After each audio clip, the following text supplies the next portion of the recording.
YouTube, what is going on? First of all, I really appreciate the support, especially with the different style of videos over the last couple days. Don't worry, we'll be going back to the training video logs. Probably, I'm thinking on Friday with a live video. We'll knock out something big on the bench press. But at any rate, you're awesome.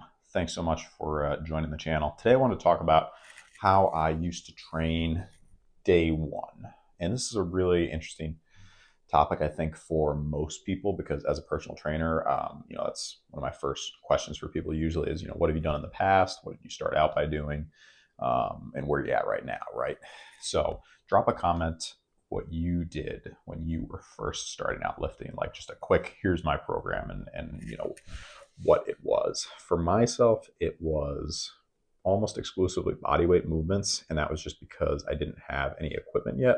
We had like a small barbell set and not very much weight. I don't know, maybe like 140 pounds. It was a decent amount, but nothing, compared to what I got going on now in the shed, obviously. And I started lifting because I was going on a Boy Scout trip, and I was too light actually for my height. So I weighed, I don't know, 125 or something, and I was, too skinny basically. So I had to add some muscle. I didn't want to just pudge up, as it were, because we had a couple of people that did that for the Boy Scout trip. The trip was this 100-mile backpack adventure where you're going up and down hills, you're doing all these cool adventure outdoor type things, and you carry everything with you from the start. So awesome trip, but I was just too light. Basically, they said you're gonna lose another 10 or 15 on the trip. So if you go into it weighing 125, you're really going to be in trouble. So I had about 8 months to get ready. I went with my brother, and he was already pretty jacked at the time, so he was a good body weight for his height, but I was too light. So my dad put together this program of just basic push-ups, sit-ups.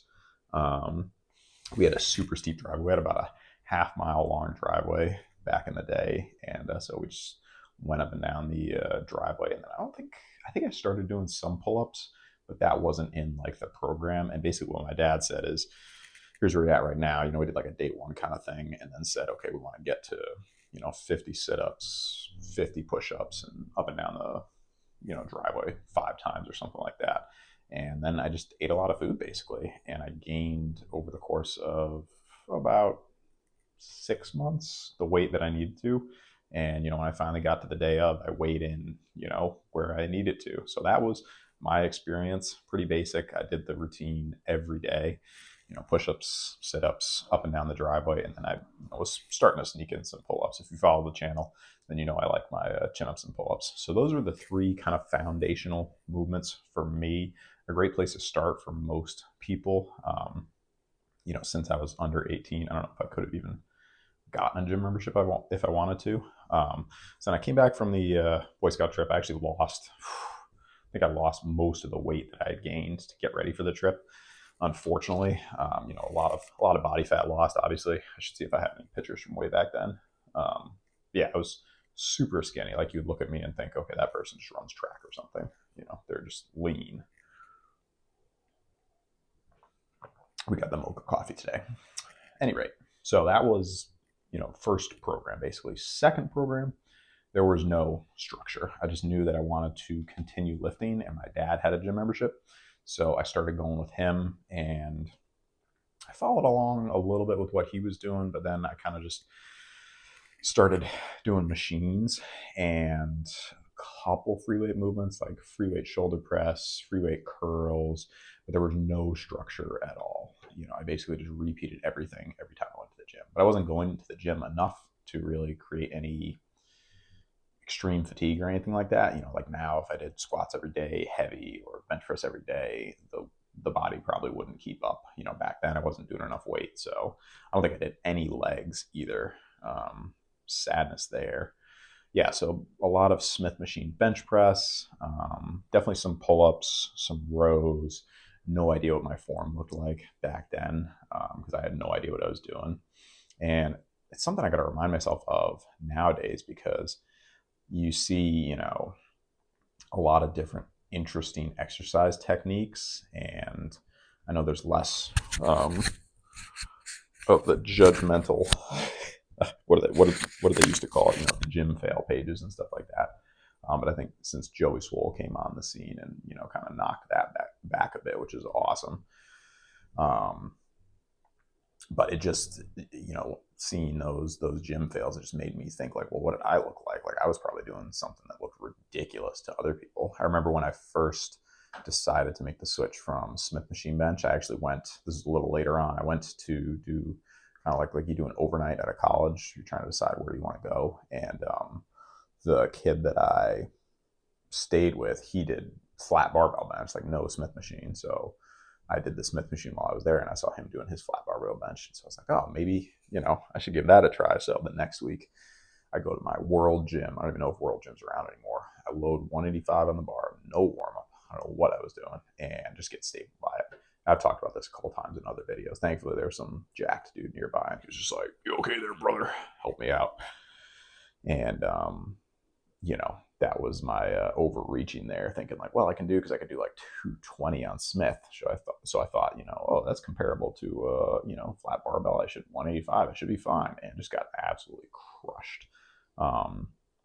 So going into college, didn't really have any programming either. Just a very vague, like I would do upper body some days, mostly. Still not a lot of legs.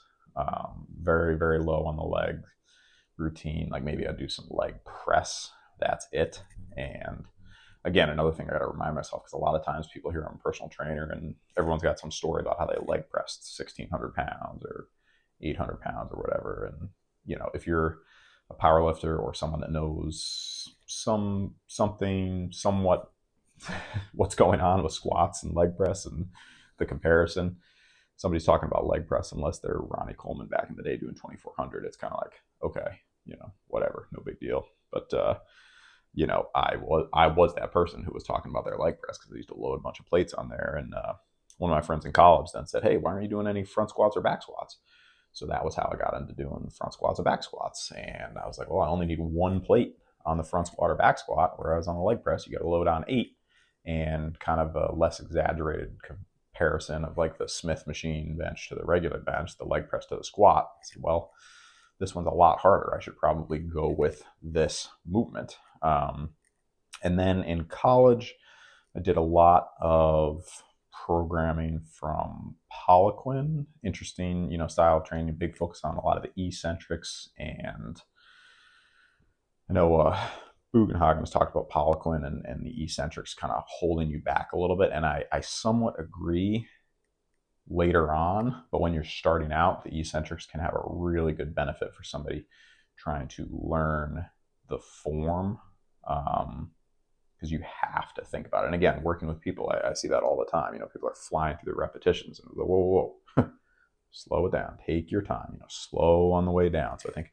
a lot of that sometimes, putting a 5-second eccentric in there, it's like a PT. You go to physical therapy and they tell you do your exercise 3 times a day. They know you're not actually going to do them 3 times a day, but they figure, okay, if I say 3 times a day, they're going to know, okay, this is serious. I got to do this. I'll do it at least once a day. Same with the 5-second eccentric. Okay, 5 seconds on the way down. Maybe somebody ends up giving you like a 2 to 3 second eccentric, whatever. It's still controlled. It's enough.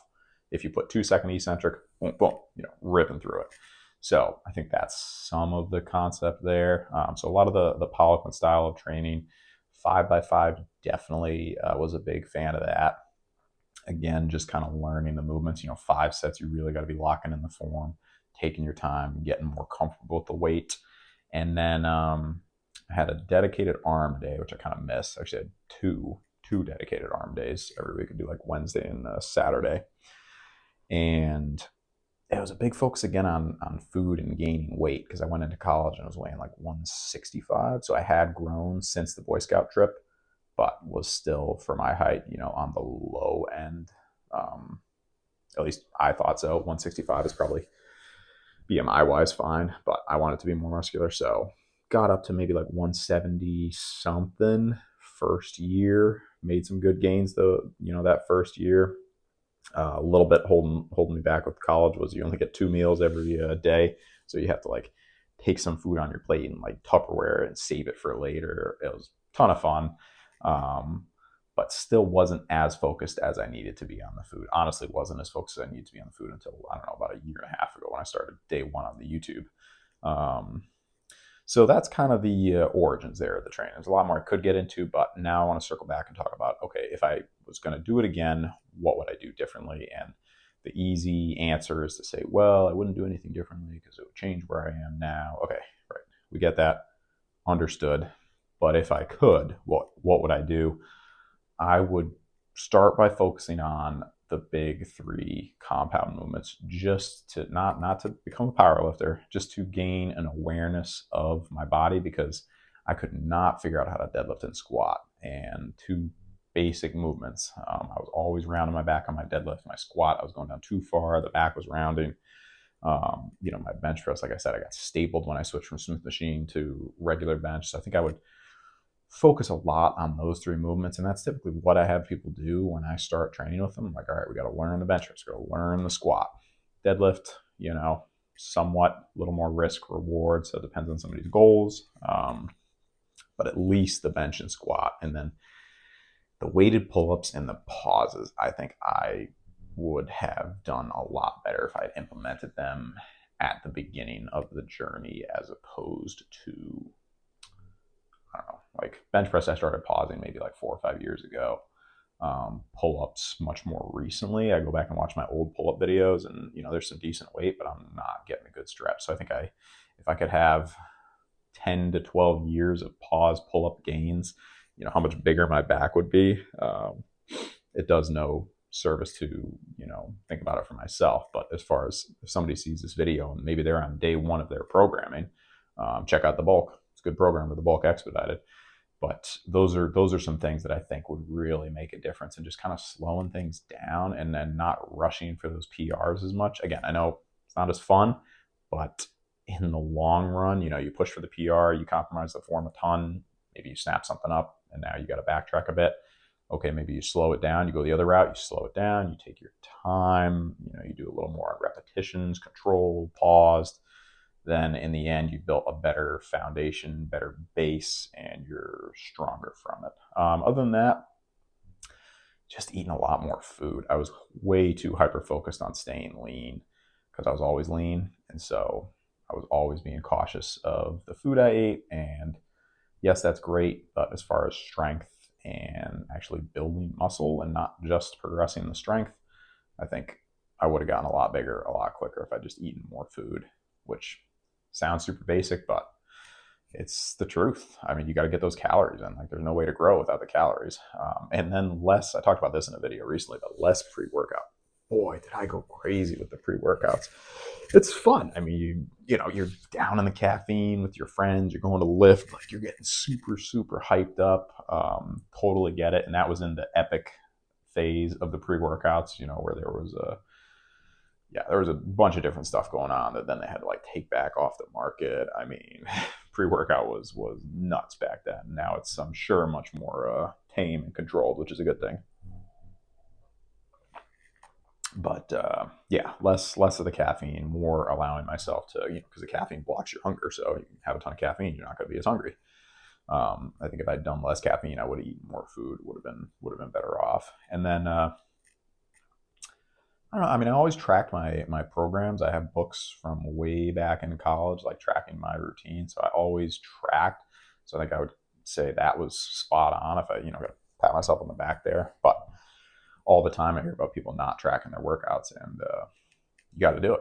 I mean, it separates the people that progress from, the people that don't progress, at least in the natural community. If you're supplementing with something else, then you're going to grow no matter what, but if you're relying only on the progression, then you got to know exactly where you're at, because that one rep added over 52 weeks, that's a huge amount of gain. If you don't track it, you might end up just kind of stalled out at the same point. So that's it for today's video. Appreciate the support as always. Like I said, we'll be back to the strength training video logs probably maybe on Thursday. We'll see. But drop a comment on day one. What were you doing, and what would you tell your day one self, to do differently than you did?